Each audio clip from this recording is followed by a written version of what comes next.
Bienvenidos, vamos a hablar ahora un poco de fuerzas distribuidas. Hasta ahora todas las fuerzas que hemos trabajado han sido fuerzas discretas, fuerzas que se aplican sobre un único punto.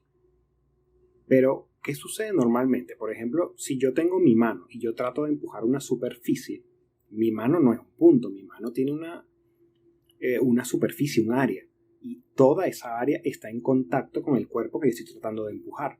Entonces realmente siempre puedo pensar que es una única fuerza, y de ser así, ¿cómo obtengo esa fuerza? ¿Cómo yo sé qué fuerza poner ahí?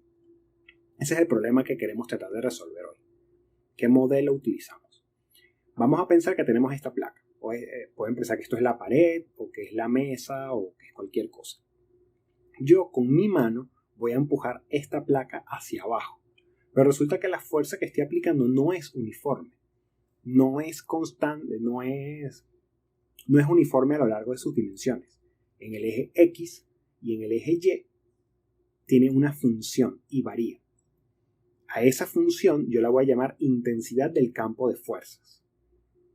Y es en efecto una función de X y Y, es decir, que si yo me paro en este punto, mi intensidad de fuerza vale esta altura. Pero si yo me paro acá, vale esta altura que está acá. La intensidad de fuerza tiene unidades de fuerza entre áreas. Este es el modelo que vamos a utilizar para tratar de representar fuerzas distribuidas. Vamos a ver cómo funcionaría esto. Vamos a tratar de reducir esto a una única fuerza, a un sistema de fuerza única que se ubique en algún punto C. Si nosotros sacamos la primera ecuación, que es la sumatoria de fuerzas, para obtener la fuerza resultante, bueno, la sumatoria de fuerzas ahora lamentablemente es una integral. No podemos hacer nada porque no es un sistema discreto, es un sistema continuo. Entonces yo integro de 0 a A y de 0 a B en Y y en X respectivamente.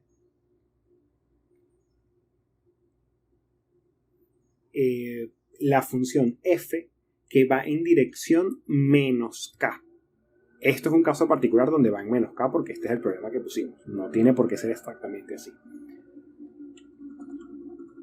Ahora vamos a sacar el momento respecto al punto O. Puede haber sido cualquier otro punto, es nada más el momento O por sacar alguna referencia.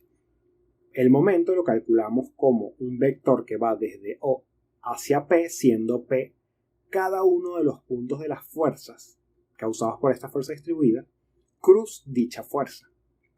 Esto se traduce otra vez en una integral, la integral de 0 a A y de 0 a B, del vector OP. Pero ese vector OP es un vector que empieza en O y termina en P. Es decir, las coordenadas de P, que van a ser X y Y, menos las coordenadas de O, que son 0, 0. Entonces eso me queda como resultado X en Y más Y en J. Cruz la fuerza, pero ya sabemos que la fuerza viene dada por este término que está acá. La intensidad de fuerza por dx por dy. La fuerza en un punto diferencial vale F por dx por dy. Si realizamos el producto cruz, tenemos que este menos vamos a sacarlo para afuera. Ese es este menos que está acá. Abrimos corchete para hacer los dos productos cruz. J cruz K me da I positivo. Y eso viene siendo Y por este término de F por dx por dy. Y por F dx dy. En I positivo.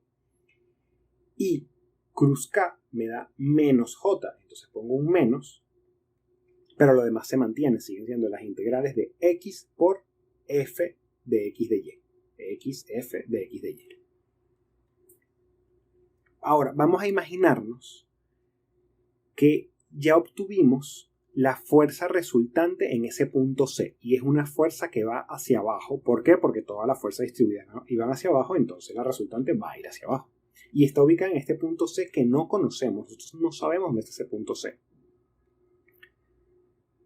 Si nosotros de aquí queremos obtener cuánto vale, por ejemplo, el momento en O, que es lo que hemos hecho hasta ahora para obtener el punto C de la fuerza única, el punto donde se aplica la fuerza única, lo que tenemos que hacer es calcular la dirección OC cruz FR.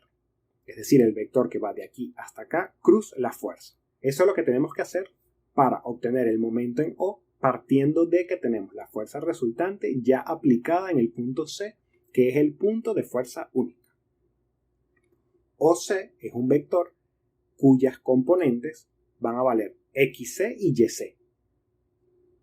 Como las coordenadas de O valen 0, entonces XC menos 0 y YC menos 0. Entonces me queda esto, XC en Y más YC en J. Cruz FR, pero FR es menos, de ahí que viene este menos de acá, las integrales de f de x de y en k. Es esto que está acá. Nuevamente vamos a hacer los productos cruz. Este menos queda fuera, entonces se abre corchete. J cruz k me da y positivo. YC es constante, es un solo número, así que queda por fuera de las integrales. Queda YC por las integrales de f. Y cruz k me da J, pero negativo. Y lo demás sí se mantiene. XC es constante, queda fuera de las integrales. Por XC por las integrales de f de x de y. Ahora, este momento en O es el momento en O calculado con la fuerza distribuida. Ese fue nuestro primer sistema. Y este momento en O es el momento en O calculado por este segundo sistema, donde yo tengo una única fuerza resultante. Es decir, este es el momento en O causado por este problema y este es el momento en O causado por este problema. Pero lo que yo quiero es que ambos sistemas sean equivalentes. Por lo tanto, estos dos momentos tienen que ser iguales. Y si yo los igualo, lo que voy a obtener es lo siguiente. XC es igual a la doble integral de x por f, todo eso dividido entre la doble integral de f, y que YC va a ser igual a la doble integral de y por f dividido entre la doble integral de f. Esto sale porque al yo igualar estos dos vectores tengo una ecuación en y que se iguala y una ecuación en j.